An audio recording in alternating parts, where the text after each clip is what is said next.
কিভাবে কম প্রাইসে air ticket book করতে পারবেন এরকম 5টা ট্রিক্স আমি আজকে আপনাদেরকে শেখাবো। ফার্স্ট, কয়েক মাস আগেই যদি আপনি এয়ার টিকিটটা বুকিং করে থাকেন, সাধারণত ইন্টারন্যাশনাল ট্রাভেলের ক্ষেত্রে আপনি 1 বছর আগে পর্যন্ত টিকিট বুক করতে পারবেন। এবং এক্ষেত্রে যখনই এয়ারলাইন্স তাদের ওয়েবসাইটে টিকিট অ্যানাউন্স করে থাকে তখন আপনি সব থেকে কম প্রাইসে আপনার এয়ার টিকিটটি বুক করতে পারবেন।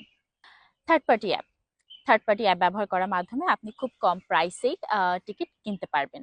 সাধারণত দেখা যায় এয়ারলাইন্সের ওয়েবসাইটে আপনি যে প্রাইসে টিকিটটি পেয়ে থাকেন, যখন আপনি থার্ড পার্টি অ্যাপগুলো ব্যবহার করবেন টিকিট বুকিং এর ক্ষেত্রে, সেক্ষেত্রে আপনি আরো অনেক বেশি ডিসকাউন্ট পেয়ে যেতে পারেন। ট্যুরিজম ফেয়ার ট্যুরিজম ফেয়ারগুলোতে সাধারণত এয়ারলাইন্সগুলো তারা বিভিন্ন ধরনের অফার দিয়ে থাকে। তো আপনি যদি এই ধরনের ফেয়ারগুলোর খোঁজ খবর রাখেন তাহলে আপনার সুবিধা অনুযায়ী সেই এয়ারলাইন্সগুলো থেকে আপনি খুব কম প্রাইসে এয়ার টিকিটটি বুক করতে পারবেন। অফ সিজন ট্রাভেল সাধারণত টুরিস্ট সিজনগুলোতে সবকিছু অনেক এক্সপেন্সিভ থাকে।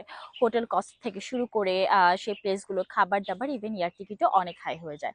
তো আপনি যদি এই সময়গুলো অ্যাভয়েড করেন, আপনার জার্নিটা যদি খুব বেশি ইম্পর্টেন্ট না হয়, তাহলে এই সময়গুলো অ্যাভয়েড করে যদি আপনি আপনার টিকিটটি ক্রয় করেন তাহলে আপনি অনেক কমে আপনার টিকিটটি ক্রয় করতে পারবেন।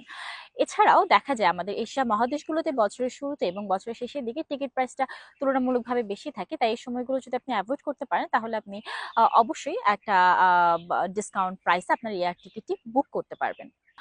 5 নম্বর পয়েন্টে হচ্ছে এয়ারলাইন্সের ওয়েবসাইটে নজর রাখা।